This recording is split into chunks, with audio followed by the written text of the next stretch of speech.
Jesus is God. Jesus is Lord. Jesus has the victory. We all have a call to greatness, a desire for it. We want to do something good. Now is your time. You could change the world, and the world needs changing. So get busy. Shalom World, God's own channel.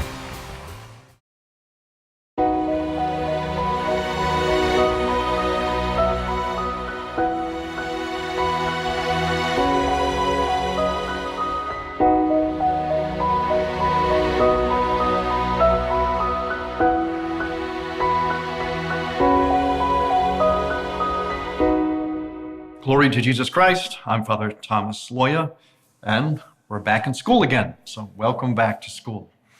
That's the name of our series here, and school is spelled SCHL. And if you've been with us through this series, you know what that stands for already. Sacramental, S, Catholic, Human, Liturgical Worldview. So school, SCHL. It's not misspelled. That's how we spell it in this classroom. To look at things through, I call it these glasses. These symbolize our worldview.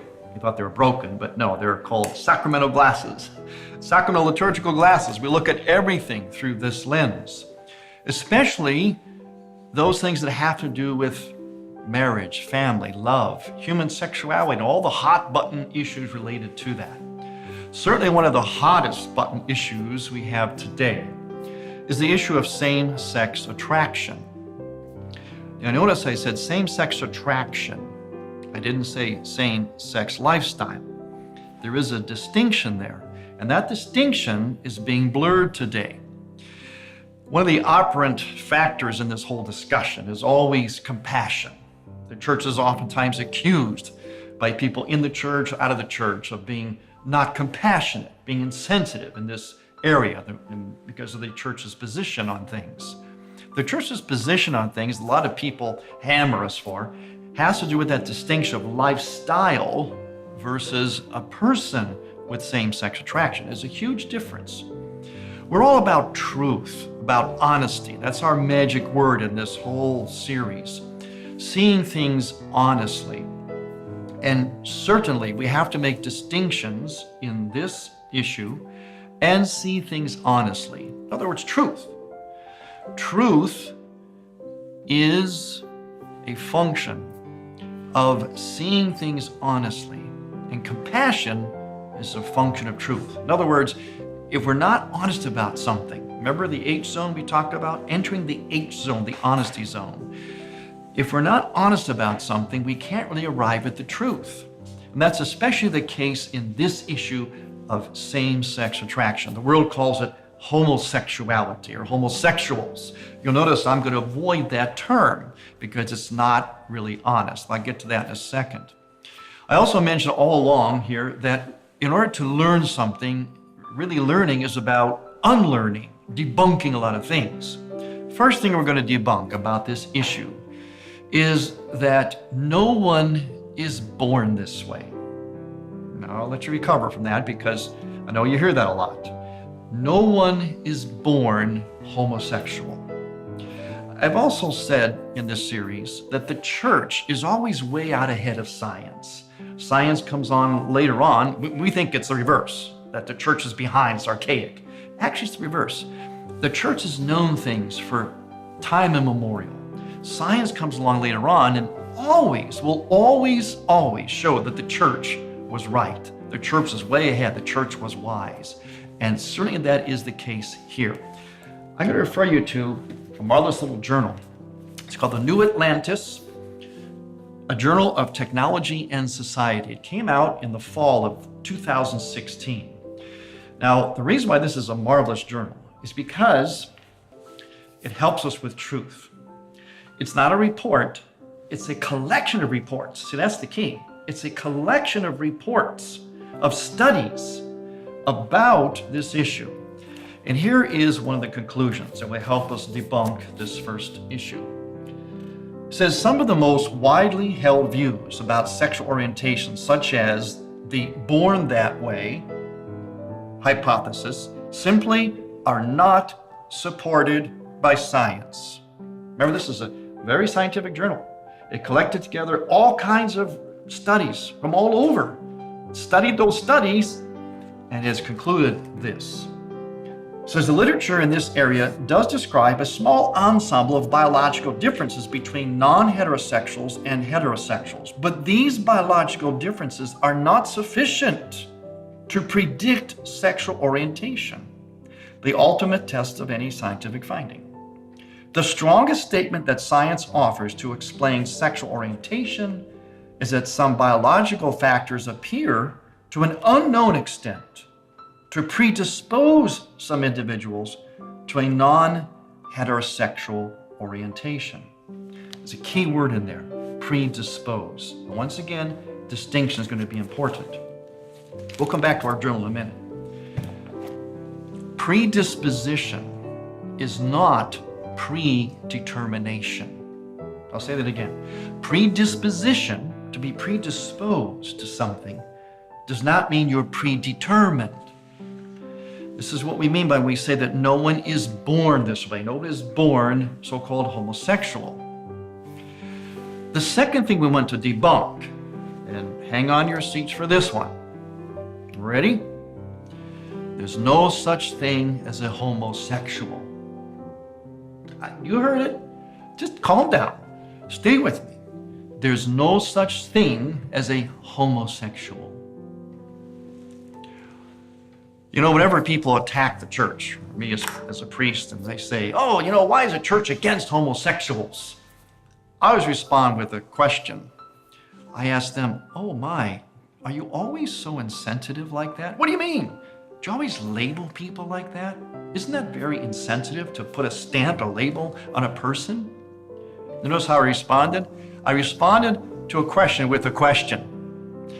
I picked up that technique from my Irish friends. I had an Irish buddy from Ireland. I said, Patrick, why do you Irish always answer a question with a question? He looked at me and said, do we know? It's a great technique though. No, don't argue, don't fight. Answer with a question. So my question to them is, why are you using that label? It's a bogus label. No one's a homosexual. However, everyone is a person. Now, that's a world of difference. Everyone is a person. And what is a person? That's our starting point. That's the church's starting point. That's our starting point. We looked at things through these glasses, truthfully, sacramentally. A person finds its definition in God. God is perfect being, and we're made according to in God's image and likeness, which means that we too are about being, about a person. And as St. John Paul II wrote in his wonderful book, Love and Responsibility, many years ago, he said the only adequate, honest, there's that word, honest response to a person is love and responsibility. So already, see the distinction? The world that cracks on the church starts off already on an insensitive lie. The church, on the other hand, starts off on a truth. That's the starting point. Truth. Person. Not label, not diagnosis, not category. We don't put ceilings, glass ceilings on people, human beings. Human beings are open to the transcendence. We talked about that earlier. We're made to move beyond ourselves continuously. You never put a lid on someone and say, this is what you are, this is all you can be. We're going to help you cope in there like a rat in a cage. One time someone called me, they said, Father Tom, I'm gay.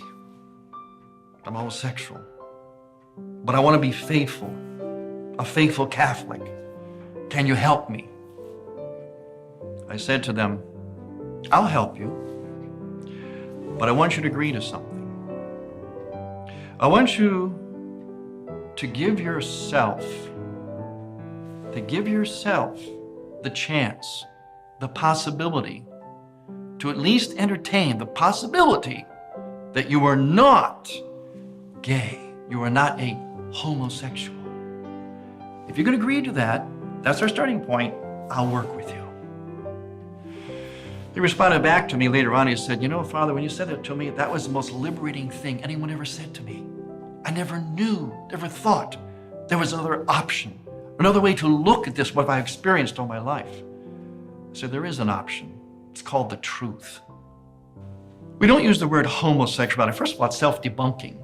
It's a nonsense word. Homo means like same, sexual means two things that are different. You get it? If it's not complementary, if it's not like male-female, it's not sexual. We call a lot of things sexual that aren't sexual. You know, words mean things. And the word sex is very specific. It means complementarity. How could you be the same and yet different all at the same time? It's a self-debunking word. So we're going to throw that word out. You notice the church very seldom uses that word homosexual. I mean, we kind of have to, but we don't like to do it. And we use other words like person. So what does it mean when someone says, I was born this way? They think they were born this way, or they'll say, I remember I was this way all my life. Well, let's get to the truth of it. The church says, when it comes to the why of someone having same-sex attraction, there is ultimately a mystery to it. We don't have all the answers, but this is the closest we come right now. And again, this is supported by science. Let's take the case of a boy. When boys grow up, by nature, they have what we call hand-eye coordination. Okay, they're kind of rough and tumble. We talked about that earlier when we talked about men and theology of the body. Boys like to act on things externally, break, hit, push, shove, test strength, play ball, rough house. That's kind of natural to the boy. It's how they work, their physiology. Well, some boys are not quite as gifted in that area, or they have very little ability in that area, or the ability shows up maybe later. So what starts to happen is, at an early age, they begin to notice they're different than the other boys. Now this is that predisposition we talked about. But do you know what that predisposition is? It's called a gift. Gift. It means the boy has gifts in another area. And usually it's a certain sensitivity. Allows him to become oftentimes like a musician, an artist, a poet. He has gifts, sensitivities, which aren't manifested in a hand-eye coordination way, but he's still a boy, he's still a male in every way, and he's still gifted. But he sees himself as different. So he starts to retreat a bit from the male world. Then on top of that, sometimes comes the sense of rejection or being picked on. Now this is a very important juncture here, because the origins of same-sex attraction are not about something sexual. I got you all scratching your head again, I know. But remember, we're debunking things in order to learn here. Same-sex attraction, the origins of that, are not in something sexual. It can't be. Think about it. Sex can only be, in the true sense, honest sense, male-female, complementarity. If you don't have that, you don't have sex. So what do you have? You have something like that, something that comes from somewhere else. And where it comes from is something much more fundamental. It comes from a person's identity as a human being first, as a person. And then, yes, as a man or a woman. So this boy's growing up, he's feeling detached from the male world, especially from his father. His father may not know how to deal with him. He gets picked on. He starts to associate more with the girls because they're gentler, they're a little nicer to him. He gets along with them better. And then sometimes what happens on top of that, some very unfortunate things. Maybe there was abuse in home. Maybe he gets approached sexually, in a quasi-sexually way. And from that, and that might be his very first experience of anything of a somewhat sexual nature, although it can't be strictly speaking sex. And he begins to then solidify this idea in his mind that he is now so-called gay, homosexual. That is not the truth. The truth is he's a person, a boy. And through no fault of his own, because of what happened to him or did not happen to him, he develops what he eventually senses or decides feels, believes, is a sexual attraction to the same sex. Notice how I qualify those words? He believes this, but it is not the truth. It's not the origin of how he got to that point. In fact, there are a number of other factors. I'm going to read a list of some of them, and this is from a marvelous little piece of literature. It's from cathmed.org. This is from Catholic Medical Association. Here are some of the other reasons for same-sex attraction in boys, and also in girls to some extent. It's a little bit different in girls. We're speaking mostly about boys because it's more common. A failure of secure parent-child attachment in early childhood. Childhood gender identity disorder, together with the failure of parents to encourage children appropriately to identify with traits of masculinity and femininity and to form friendships with members of the same sex. Physical separation from one or both parents in childhood.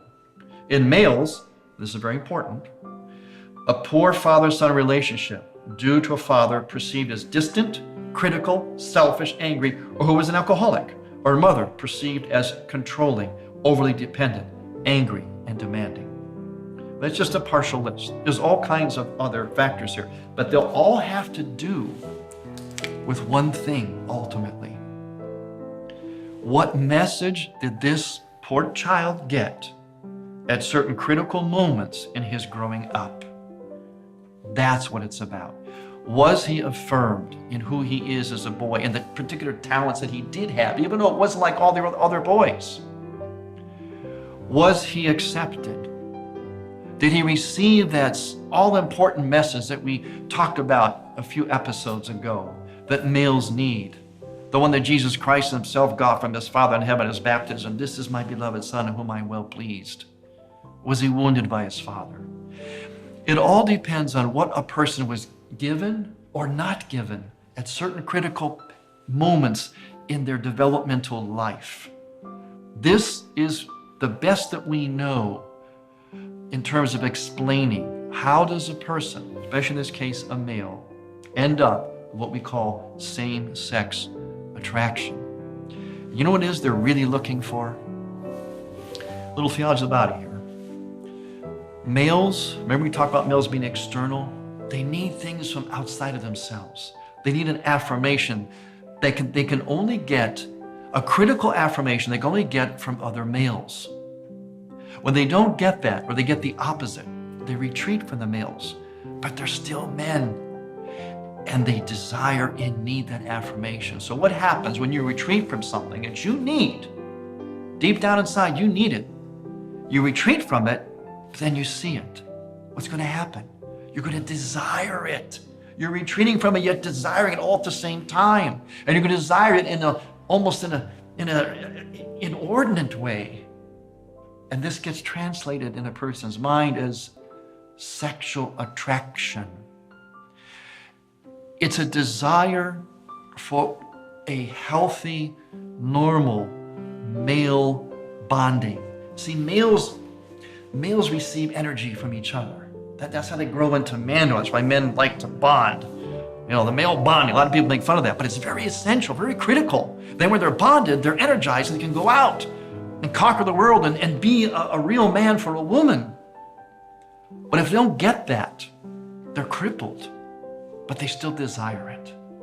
And so they're attracted to it when they see it.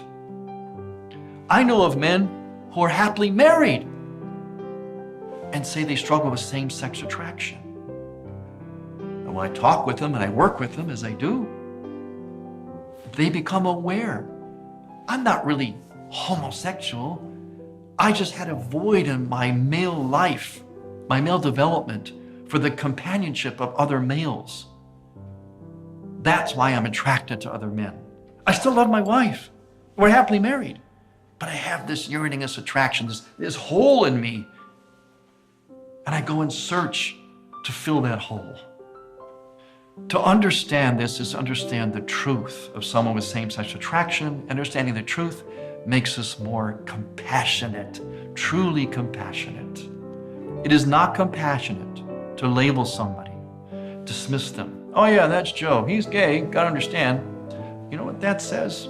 It says, I don't have to deal with him. I just stamp a label on him, walk by. It's not compassion. That's phony compassion. And we use a lot of that in our culture today, phony compassion, because we don't see clearly what this really is. But the church does, because the church wears these glasses. And hopefully, so will you, so that you, especially in this issue, can be truly honest, truly compassionate.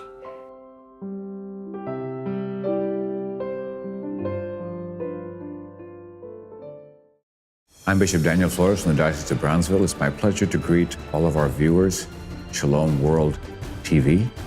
I pray that the programming that Shalom offers is a help to your faith, hope, and love. May God continue to bless you through the prayers of the Blessed Virgin Mary and Saint Joseph, that your faith might lead you to a deeper, more intimate knowledge of the goodness of God in your life. May God bless and protect you always, the Father, and the Son, and the Holy Spirit. Amen. Shalom World, God's own channel.